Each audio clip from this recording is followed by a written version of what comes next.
MDA 버전 8.7.5의 새로운 기능 소개 영상에 오신 것을 환영합니다. 제 이름은 마티아스 게킬러이며 저는 이타스에서 MDA의 제품 관리자입니다. 이번 영상에서는 화면에 나열된 새로운 기능과 개선 사항에 대해 설명하겠습니다. 영상 아래 더보기란에서 해당 항목에 대한 타임스탬프를 확인하실 수 있습니다. 이제 MDA가 배열 신호를 어떻게 지원하는지 보여드리겠습니다.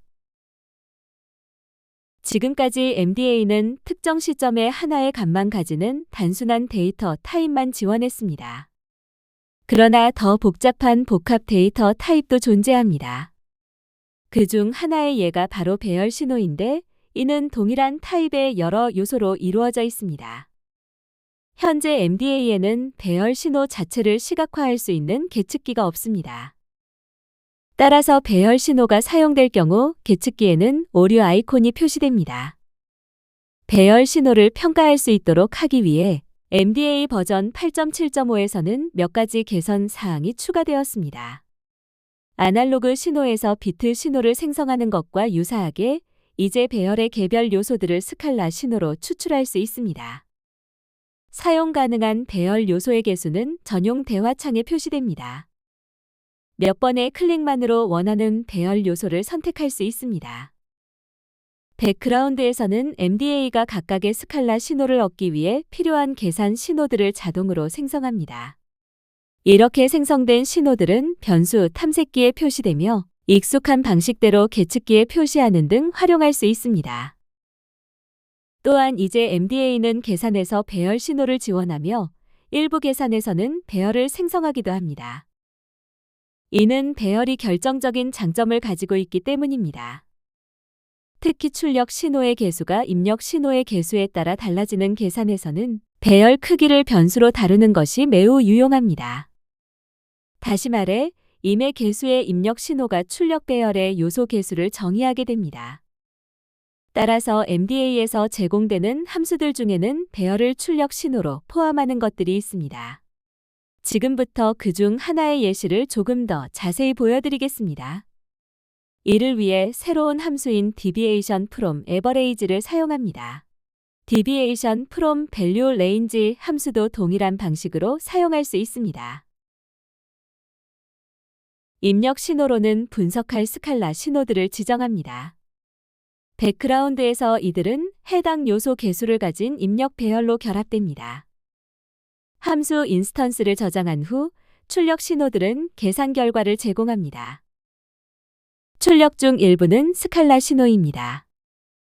저는 미리 일부 신호들을 테이블 계측기에 할당해 두었습니다. 예를 들어 모든 입력 신호의 평균으로부터 가장 큰 음의 편차 또는 양의 편차를 보이는 배열 요소의 인덱스입니다. 또한 가장 큰 음과 양의 편차 값 자체와 배열 요소 전체의 개별 값 합계도 제공됩니다. 이제 배열 출력들을 살펴보겠습니다. 이전에는 신호 그룹의 평균으로부터의 편차를 그래프로만 표시할 수 있었습니다. 이를 위해 MDA에는 차이 값을 보여주는 막대 차트가 도입되었습니다. 이제 출력 신호 deviation array를 통해 각 입력 신호의 편차를 숫자 값으로도 확인할 수 있습니다. 이를 표시하기 위해 다시 개별 스칼라 신호를 추출합니다. 이번에는 원하는 배열 요소의 인덱스 범위를 정의할 수 있는 필드를 예시로 사용하겠습니다. 배열에서 계산된 편차를 그래픽 표시와 비교하기 위해 추출한 신호들을 절대값 막대 차트에 할당합니다.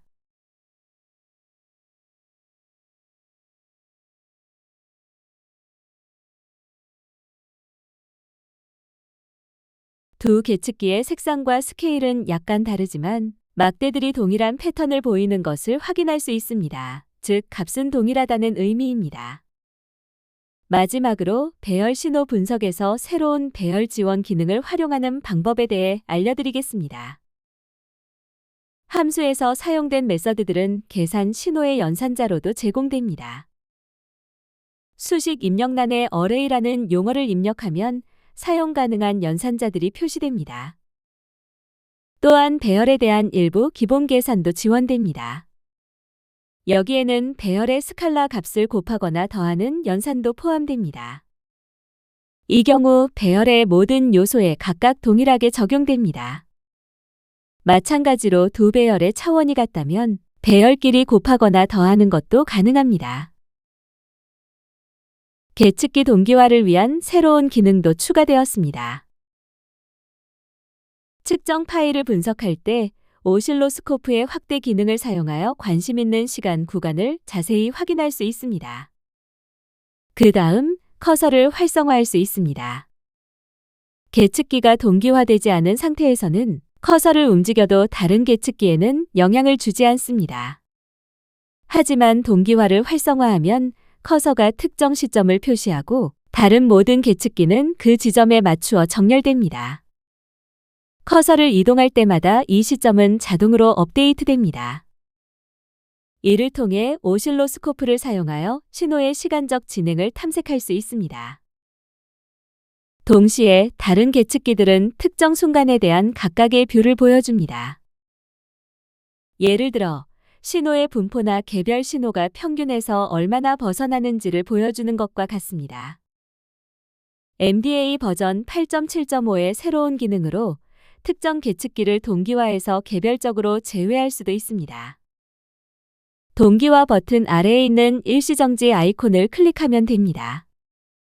일시정지된 계측기는 마지막으로 표시된 시점에 머무르는 반면 일시정지되지 않은 계측기들은 계속 동기화된 상태를 유지합니다. 이를 통해 오실로스코프에서 커서를 다시 이동하여 동기화된 계측기에 대해 다른 시점을 설정할 수 있습니다. 그 결과 새로운 일시정지 기능을 사용하면 서로 다른 시점을 쉽게 비교할 수 있습니다. 일시정지 버튼을 다시 클릭하면 해당 계측기는 동기화에 다시 참여하여 현재 모든 동기화된 계측기에 적용된 시점으로 바로 이동합니다. 만약 계측기 동기화를 완전히 중지하면 일시정지된 계측기는 그대로 일시정지 상태를 유지합니다. 이 기능은 일시정지된 계측기에 설정된 시점을 실수로 잃어버리는 것을 방지해줍니다. 이번 섹션은 비교 모드의 일부 개선 사항에 관한 내용입니다. 이전 버전의 MDA에서는 추가 측정 파일에서 동일한 이름을 가진 신호를 쉽게 선택할 수 있었습니다. 하지만 오실로스코프는 한 번에 하나만 사용할 수 있었습니다. MDA 버전 8.7.5에서의 개선 사항을 살펴보겠습니다.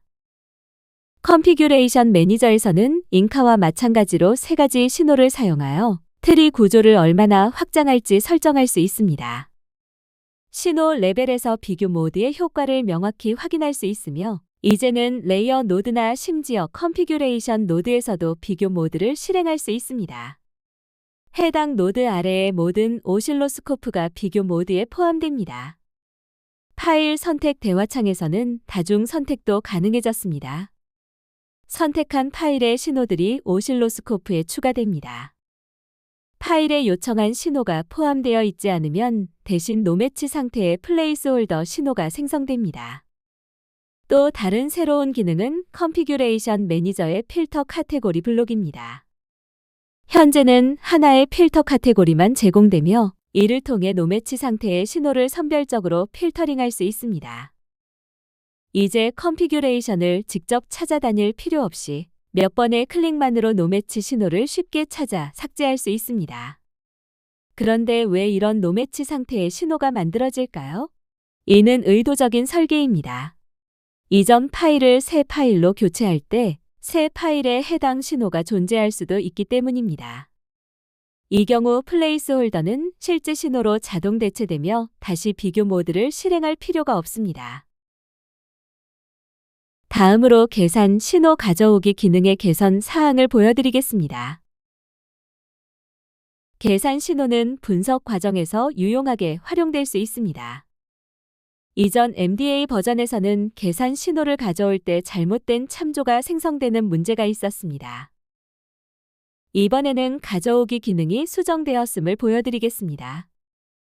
저는 3개의 계산 신호가 포함된 컨피규레이션을 미리 만들어 두었습니다. 그중 하나는 다른 계산 신호를 입력 신호로 사용하고 있습니다. 또한 이 계산 신호들은 오실로스코프에도 표시됩니다.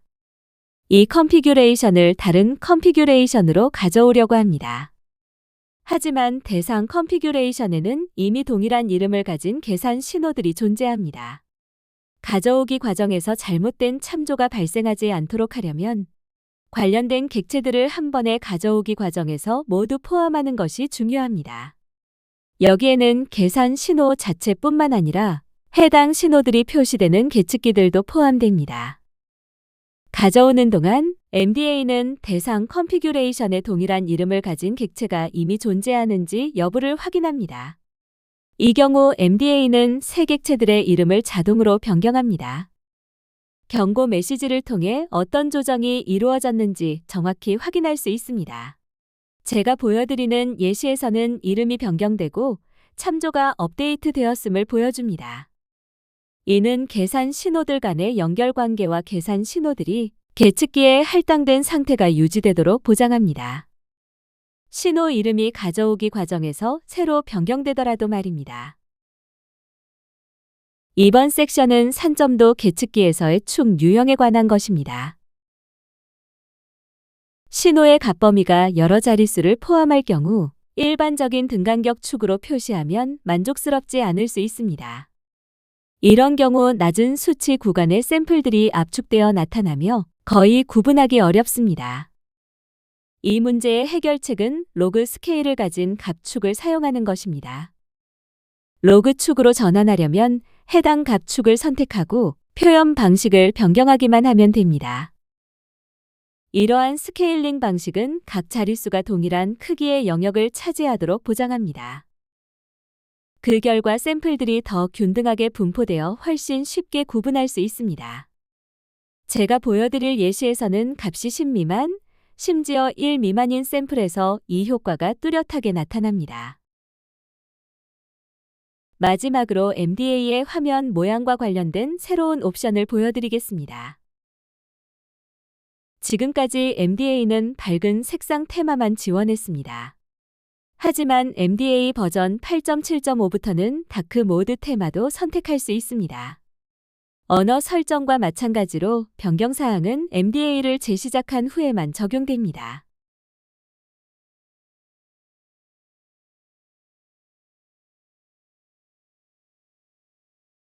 다크 모드는 모든 도킹 창과 계측기에 적용됩니다.